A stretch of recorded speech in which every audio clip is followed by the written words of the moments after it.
네, 정치적 참여 시점 오늘도 박양혁 기자와 함께하겠습니다. 첫 번째 소식 볼까요? 네. 돼지 농가 돕고 이재명도 살리고인데 이재명 경기지사가 최근에 법원에서 유죄 판결을 받았는데 그 형량이 지사직을 상실할 정도예요. 네, 지방선거 당시 TV토론에서 이 친형 강제 입원 의혹을 부인했는데 이게 허위 사실이다. 유죄로 벌금 300만 원을 선고받았습니다. 이제 대법원 판결을 기다리고 있는 처지인데요. 오늘 국회에 왔습니다. 영상으로 보시죠. 네.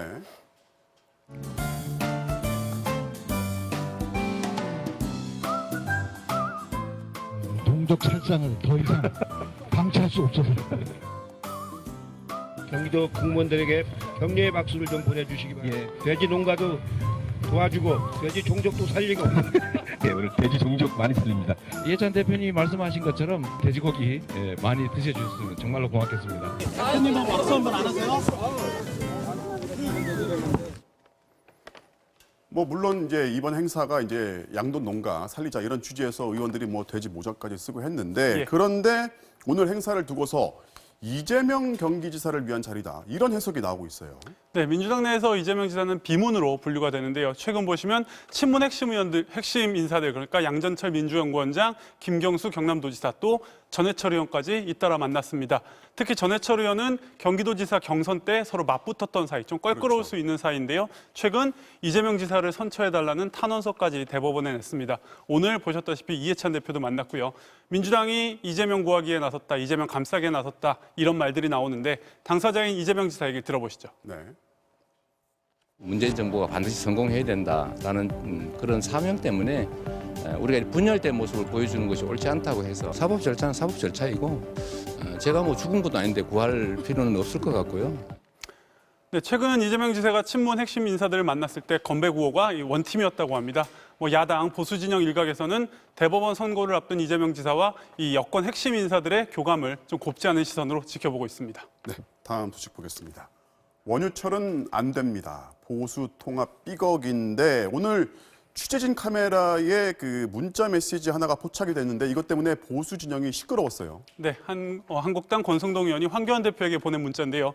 막말을 한 김재원 의원은 윤리위에 회부할 필요가 있다. 또 보수 진영 통합 추진단장으로 원유철 의원은 안 된다. 이런 내용이었습니다. 특히 이제 통합 대상인 유승민 의원이 원유철 의원에 대한 신뢰가 없다는 내용도 포함이 됐었는데요. 왜 그런지 과거 발언을 좀 찾아봤습니다. 들어보시죠. 네. 당으로 돌아와서 보수 개혁의 꿈을 꼭 이룰 수 있도록 뜨거운 지지를 부탁드립니다. 무소속 당선되신 분들이 복당해서 새누리당 온다는 것은 안 된다는 거죠. 그 탈당한 분들이 다시 복당하는 것은 현실적으로 굉장히 어렵습니다. 그러니까 원유철 의원은 유승민 의원 복당이 절대 안 된다 이렇게 얘기를 해놓고 이제 와서 이거를 뭐 유 의원하고 통합 얘기를 한다는 거는 앞뒤가 안 맞는다 이런 얘기인 것 같아요. 네, 맞습니다. 문자를 보낸 권성동 의원은 이게 개파를 따져서 뭐 한 얘기는 절대 아니라고 했는데요. 공교롭게도 비판 대상인 두 의원이 모두 친박 의원들입니다. 이 문자를 이유로 이제 통합 추진 과정에 좀 변화가 생길 수 있을지 황교안 대표와 원유철 의원의 설명을 들어보시죠. 네. 다양한 의견 내는 거 좋죠. 제가 다 감안해서 판단을 처리하겠습니다. 다 잘하라는 말씀으로 제가 듣고 잘할 생각입니다. 예, 더 잘하라는. 뭐 당장 변화가 있을 것 같지는 않습니다. 뭐 변형 모임이나 우리공화당 뭐 얘기를 제대로 해보기도 전에 당 내에서 벌써 잡음이 나왔습니다. 친박 비박 한국당 내의 해묵은 개파 문제가 이 보수 통합 문제의 또 다른 변수가 될지 지켜봐야겠습니다. 네, 오늘 준비한 소식은 여기까지입니다. 지금까지 박양혁 기자였습니다.